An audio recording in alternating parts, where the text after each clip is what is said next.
Selamat pagi Wilujeng Enjing, saatnya Anda menyimak berita Bandung bersama saya Freddy Cahya. Dan berikut 3 berita utama pagi ini.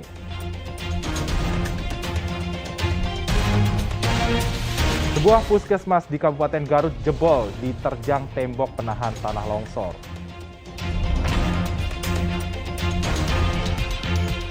Belasan pekerja seks komersial terjaring razia di sejumlah warung remang-remang di kawasan Cilangrang, Bandung Barat. Seorang ibu rumah tangga di Sumedang ditemukan tewas di dalam sumur rumahnya.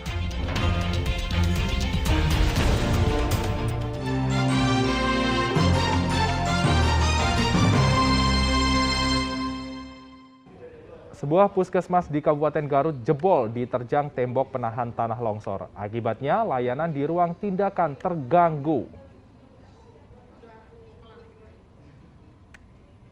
Akibat diterjang longsor tembok penahan tanah setinggi 4 meter, Puskesmas Mekar Mukti di Kabupaten Garut jebol Selasa kemarin. Tembok belakang puskesmas hancur. 2 ruangan, ponet dan ruang tindak bagi ibu melahirkan juga rusak. Musibah terjadi setelah kawasan Garut Selatan diguyur hujan deras. Kondisi ini menyebabkan layanan terganggu sehingga dialihkan ke ruangan lain. Itu dampak dari ambruknya TPT, sehingga dampak ke bangunan ponet yang 2 lokal tempat tindakan untuk persalinan dan observasi persalinan. Puskesmas berharap tembok penahan tanah segera diperbaiki agar tidak mengganggu layanan puskesmas. Eko Setiabudi melaporkan dari Kabupaten Garut.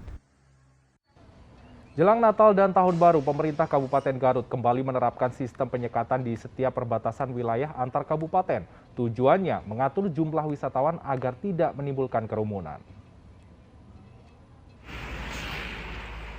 Pemerintah Kabupaten Garut kembali menerapkan sistem penyekatan di setiap perbatasan wilayah antar kabupaten.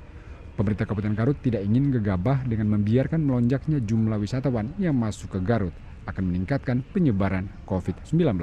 Penyekatan dilakukan di setiap wilayah perbatasan antar kabupaten, penyekatan di setiap pintu masuk wisata, pemeriksaan vaksinasi, dan penerapan protokol kesehatan. Kita wisata dan lainnya tetap dibuka Pak ya? Dibuka tetapi dengan terbatas ya, terbatas, kemudian ya protokolnya harus ketat, tadi bahkan kita harus menyiapkan barcode.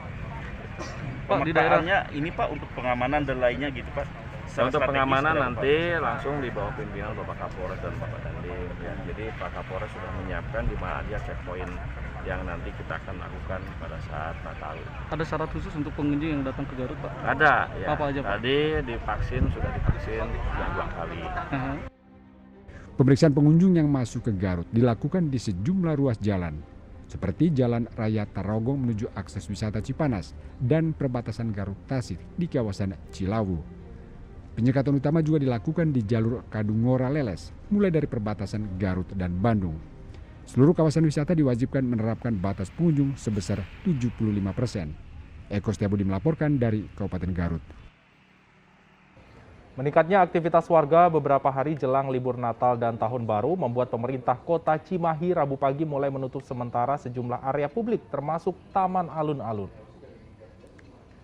Taman yang berada di jantung Kota Cimahi, tepatnya Jalan Jenderal Amir Mahmud, telah dipasang spanduk pengumuman penutupan Taman Alun-Alun. Akhir pekan lalu, pemerintah Kota Cimahi juga mengambil langkah tegas dengan membongkar belasan kios liar di sekitar Taman Alun-Alun.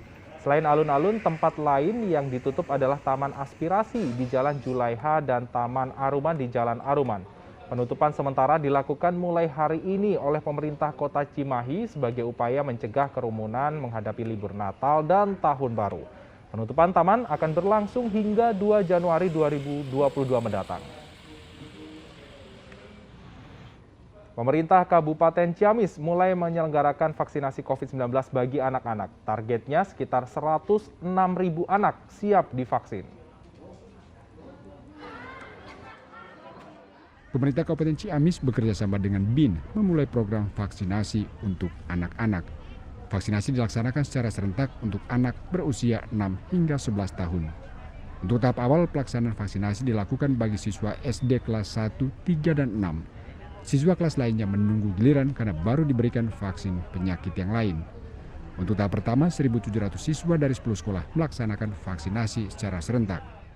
Ini hari pertama, jumlah yang divaksin hari ini 1.765 di 10 lokasi.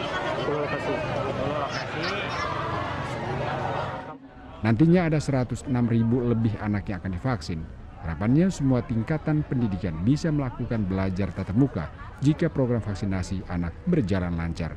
Eko Setiabudi melaporkan dari Kabupaten Ciamis.